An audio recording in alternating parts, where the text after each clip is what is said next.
We got to see on Saturday night what it looks like with Torrey Craig and Aaron Holiday in this Suns rotation, but what do they change about how the Suns will match up with the top teams in the NBA? That's what we're talking about on today's Locked On Suns.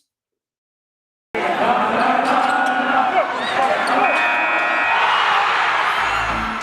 are Locked On Suns, your daily Phoenix Suns podcast, part of the Locked On Podcast Network, your team every day.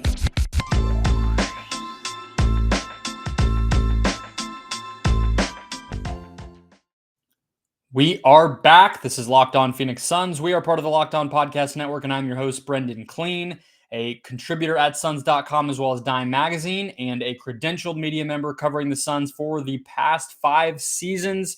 Thank you for making Locked On Suns your first listen each and every day. Thank you to everybody finding us and subscribing on our YouTube channel. We might honestly be at 1,000 subscribers by the time that this goes up, but that means Kelly Oubre could be yours, bobblehead, AirPods, Converse, wave jacket, all of it. That could be in your hands. Hit that subscribe button and you will be entered into a chance to win that beautiful bobblehead. Thank you to everybody listening across all podcast platforms as well. And you can follow us at Locked On PHX Suns to find every single show. Let's get to it, guys. We know that Torrey Craig has had an impact in just his first game. I've talked several times now about the types of impacts that I expect him to have going forward for the Phoenix Suns. Talked about how Aaron Holiday could actually secure a place in the regular season rotation, if not potentially the playoff rotation, if things go well for him. But setting aside the additions, the trades, any of the specifics of that stuff, this roster is basically a finished product. Unless the Suns choose to cut another player, this roster is what they will go forward with for the rest of the season. And so it's a good time to take stock of, just from a roster standpoint, understanding we will see the Suns play some of these teams again before the season is over. And we also obviously, there's going to be some changes in a playoff atmosphere. I'm not going to deny that. But I want to start with the Milwaukee Bucks. I want to talk about the Golden State Warriors. And then we'll go rapid fire at the end to talk through some of the teams aside from those main roadblocks that I think we could see the Suns have a challenge with in the postseason. So Bucks, Warriors, and then rapid fire. So that means we're starting with the Milwaukee Bucks.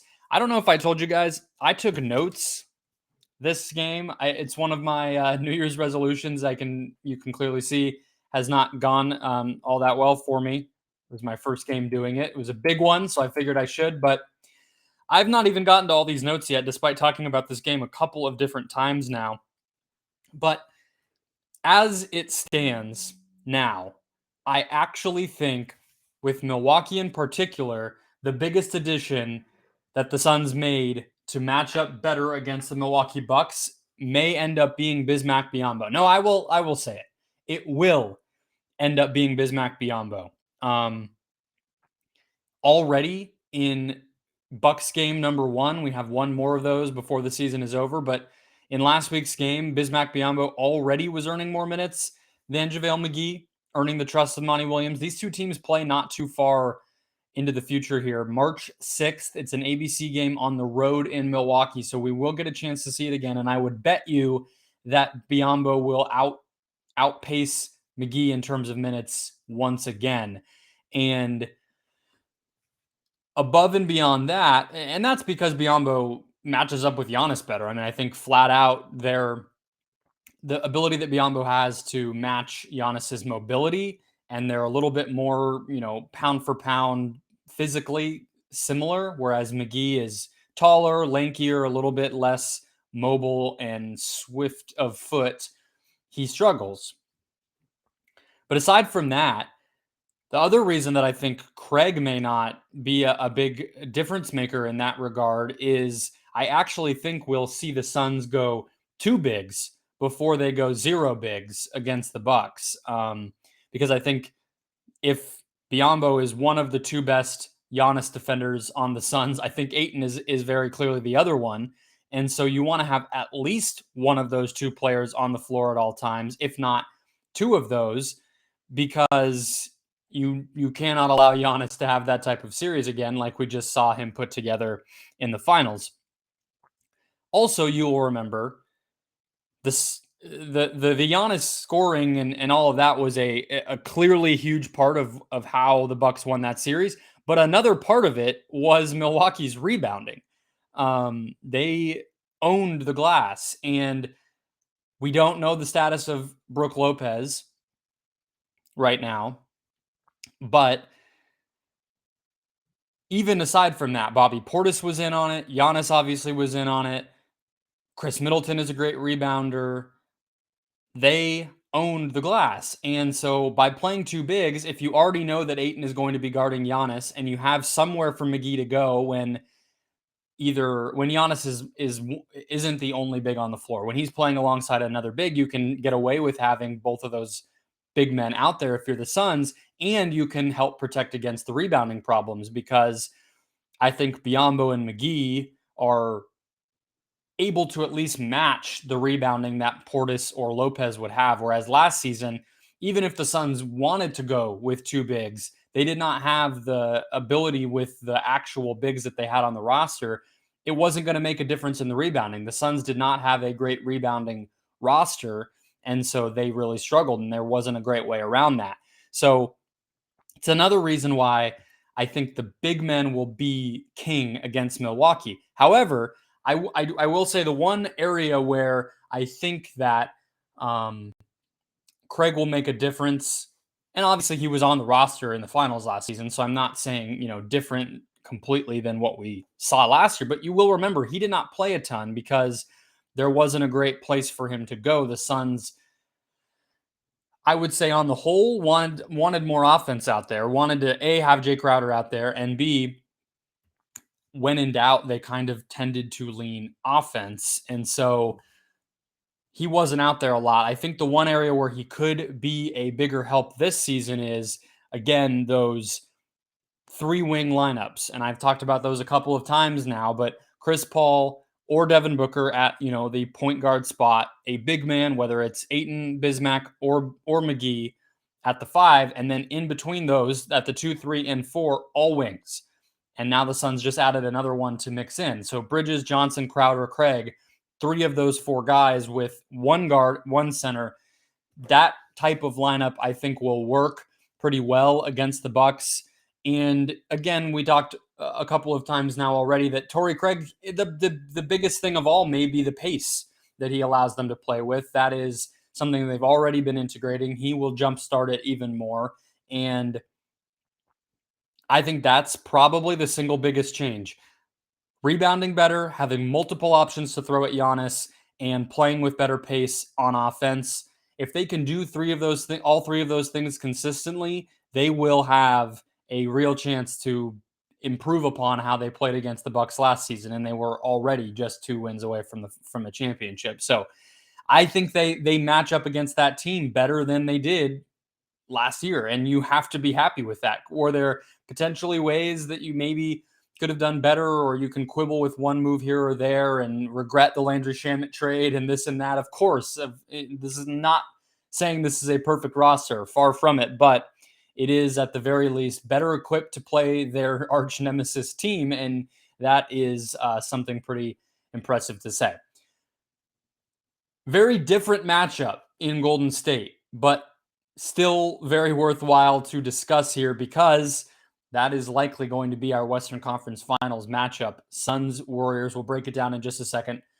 Football might be over this season, though, folks, but basketball is in full steam for both the pro and college side, heading toward the playoffs. From all the latest odds, props, player performance, and totals to where the next fired coach might land, BetOnline.net is the number one spot for all of your sports betting needs this year. BetOnline remains the best spot for all of your scores, podcasts, and news this season. And it's not just basketball. BetOnline.net is your source for hockey, boxing, the UFC, and even Olympic coverage while that still is lasting. Head to the website today or use your mobile device to learn more. BetOnline, where the game starts. I look at the Western Conference, and it's difficult for me to get too afraid of anybody but the Golden State Warriors. I do have some names to toss out there for you to close out the show, but these are, to me, if you were to tell me, okay, the Suns did not win a championship, I would say they lost to the Bucks or they lost to the Warriors, and any other name would be a surprise. And so let's talk about this Warriors team a little bit. We will see this matchup one more time as well. That will be, where am I here? Golden State at the Warriors, March 30th. So big game. That'll be one of the last important games on the calendar, I would imagine, for the Suns. They also play Memphis 2 nights later. But we will get a chance to see those teams play again. And the main difference from the 2 times that they have already played is Klay Thompson. And that's, I think, where we have to start here. Picking up right where we left off with those multi-wing lineups. Having the ability to throw different types of defenders at Klay and Steph, but also the ability to put lineups on the floor where all the players actually can guard Klay and Steph is going to be important because, a Landry Shamet probably going to get exposed on the floor in those types of moments.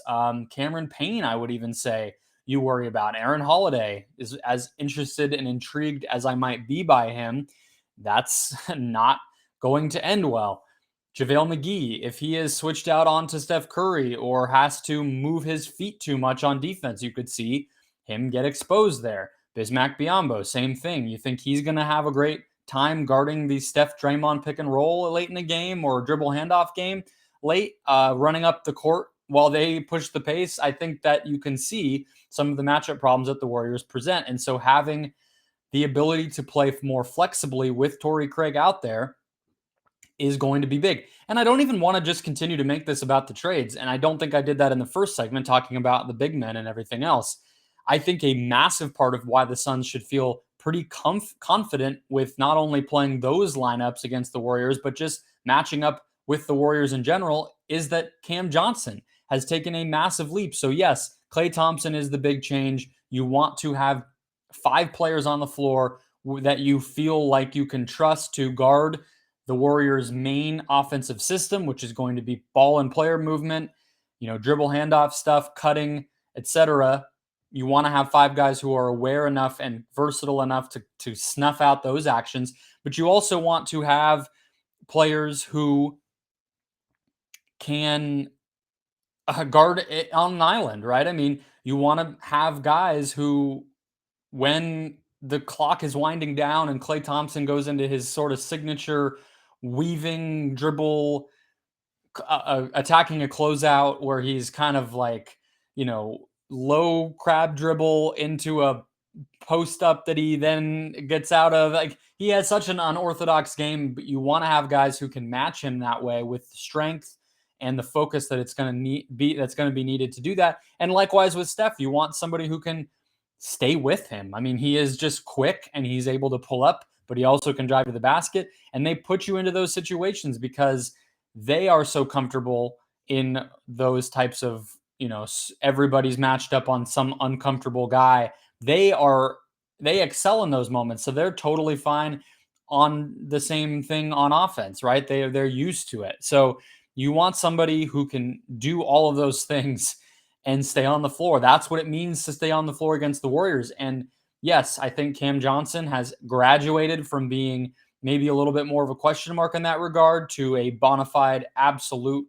He will be out there and might even be, closing games in that type of a series. But also Torrey Craig adds another one of those guys for you. What I will also say is, on the new additions front, I don't think it's a good matchup for Bismack Biyombo. I don't think it's a fantastic matchup for JaVale McGee. I think that a Warriors series, I still maintain DeAndre Ayton would probably be the single most important player in that series. And it would need to be a combination of him being out there and dominating when he's on Draymond, when he's on a switch, he has the massive athleticism advantage against every single player on that roster, aside from maybe James Wiseman, but we're not going to even buy into that anytime soon, right? And it would be small ball. It would be Ayton, and it would be small ball. I don't think the other bigs would make a big difference. I also don't think Aaron Holiday would make a big difference, because the other major thing I think you would have wanted to see the Suns do to come out of the deadline more equipped to handle the Warriors is another scorer, somebody else besides Devin Booker, besides Chris Paul, who, when the Warriors switching defense and swarming defense, they can erase the first 15, 20 seconds of a shot clock without you even feeling like you accomplished anything. You might reverse the ball, drive a couple feet into the inside the arc, and then bail on that, pass it back out to the perimeter, and suddenly, it's hot potato time. There's 10 seconds on the clock, and you don't know what to do, right? Booker can be the guy to bail you out. Paul can be the guy to bail you out. You would have liked to have one more of those. That's why people were so intrigued by Eric Gordon, and I've talked about that a ton over time on this show. But at the end of the day, they didn't get one of those guys. Aaron Holiday is not that guy, and that is going to still be the struggle. You are betting on Clay not being enough of a difference that the Warriors become an offensive juggernaut. We also haven't seen them really with Clay. I mean, we haven't, because the game that Clay came back, Draymond played the opening tip and then hobbled off the floor. He has been hurt the whole entire time that Thompson has been back. So we don't even really know what that team is going to look like offensively at full force. But what you're hoping for is, even if your offense struggles a bit more than we would be used to seeing for the Suns, that the Warriors offense isn't great enough to overcome that. That's basically the calculus. The other main difference that I've been seeing from them, watch them on Saturday night against the Lakers, watch the box score and everything else, as many games as I can try to kind of keep notes on from them, is they're playing way bigger. So even aside from Draymond being out, they have added Kuminga to their starting lineup. They're playing Looney more. And so, effectively, Kuminga has just come into the Draymond role. But Clay is also, to me at least, a lot more physically imposing than Jordan Poole had been, in terms of, defensive size, versatility on both ends, etc. So, I mean, Steph, Clay, Wiggins, Kuminga, Looney is a big front line, or big starting lineup, very similar to what the Bucks do to you, where it's not so much that they have, Joel Embiid or Nikola Jokic, where it's one massive dude you have to deal with, but they have size in terms of all of their players. Basically, anyone they're going to throw out there is going to have positional size, positional length, positional strength.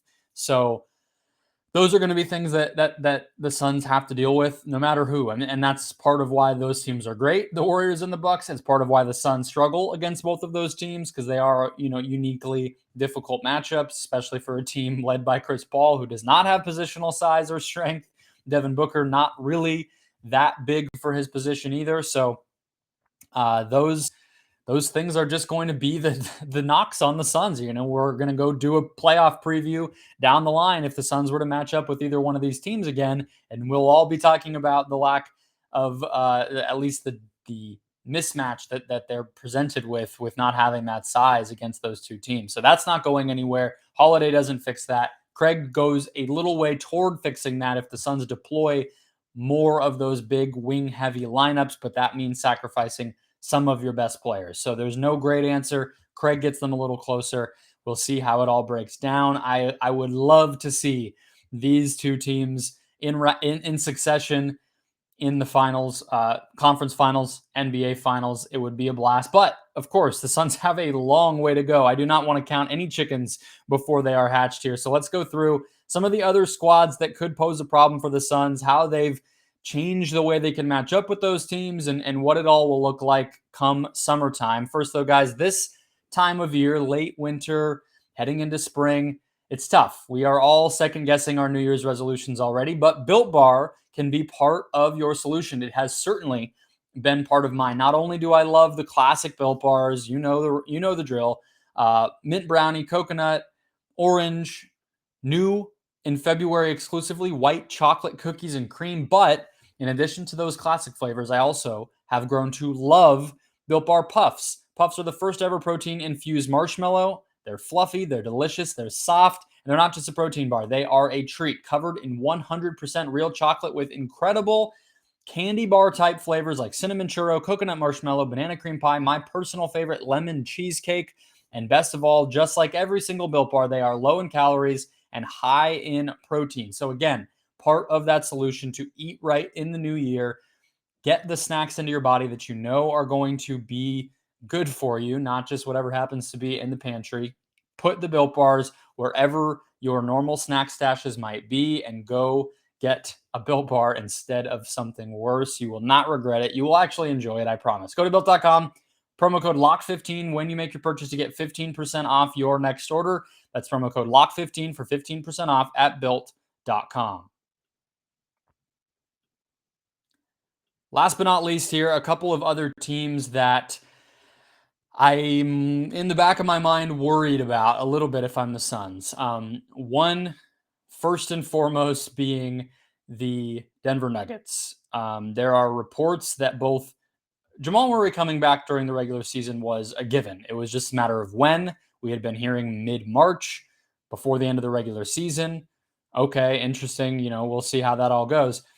Now, we are at a point in time where Michael Porter Jr., who just went down, it feels like, is being talked about as somebody who could return to the team as well. And I mean, we all remember what Donovan Mitchell and Jamal Murray did in their duel in the bubble, which was, one for the ages, guys scoring 40, 50 a night. It felt like some of that might have been the bubble, but it was still incredible. It showed what the Nuggets offense can do when Murray and Jokic are both healthy, both playing well. But at that time, Michael Porter was not really himself. He was not the guy we saw last regular season. Guy that can score 30 points for you every night. And if he can come back and be that, if Jamal Murray can come back and be himself, you also have Aaron Gordon and Will Barton and a lot of these guys that have been pressed into more significant roles, but would settle into a more concrete role if their more impressive, superior teammates came back. You would be looking at a really incredible offensive fire-powered series between the Suns and the Nuggets. I mean, that would be an all-time scores in the 120s every night type of series, because as much as I do think Mikal can handle Murray, I mean, he has struggled guarding Murray in the past. I think he could do a decent job. It would take a lot out of him, but I think he could do it. You add Michael Porter Jr. Well, last season in the second round when the Suns swept the Nuggets, Bridges' assignment was to guard Porter. So, okay, well, he's not doing that anymore if he's guarding Murray.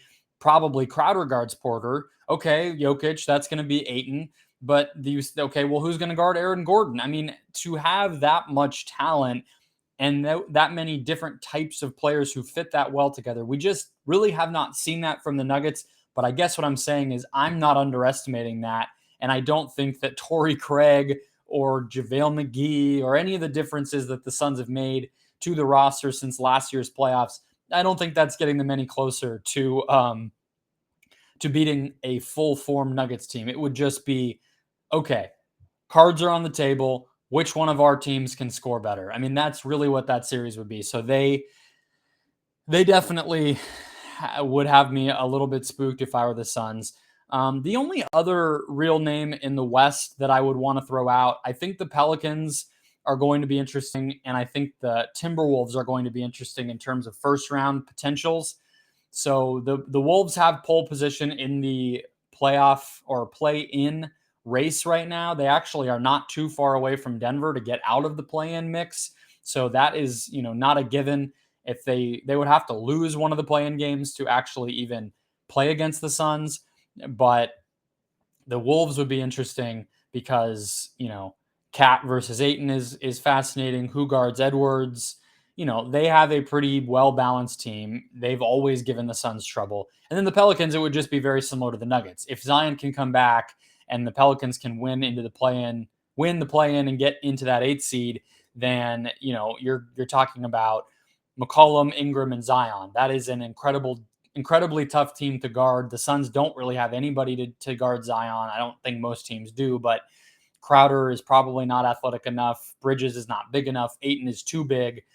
It's not ideal. And then you're still not even talking about a all-star level player in Ingram, a fringe all-star in McCollum. Like, that would be a handful to deal with in the first round. And then on the other side of the bracket, I think this version of the Suns roster, the one team that I don't think is getting enough attention, I'm not worried about the Bulls. I'm sorry. I don't think, I didn't get the vibe that team is deep enough or experienced enough to really punish you. Yes, they can score, but are they really going to be able to lock down and defend a team like the Suns in a do or die moment in a playoff game? I don't think so. I think that having the bigs to throw at Vucevic is helpful. I think that having the wings to throw at their guys is helpful. I actually do think the Suns match up decently well with that group. Cleveland does not, come on, Cleveland's not going to make the finals. The Sixers, we'll see. But the team that I have not heard enough talk about in general, I think, but also as a Suns matchup, is the Miami Heat. And I see a lot of Heat fans who go, on Twitter, the Heat had nobody and they beat them by 23. It's like, yeah, they had nobody. So it didn't teach us anything. If you guys are planning, I'm talking to Heat fans, I guess I'm on my soapbox now.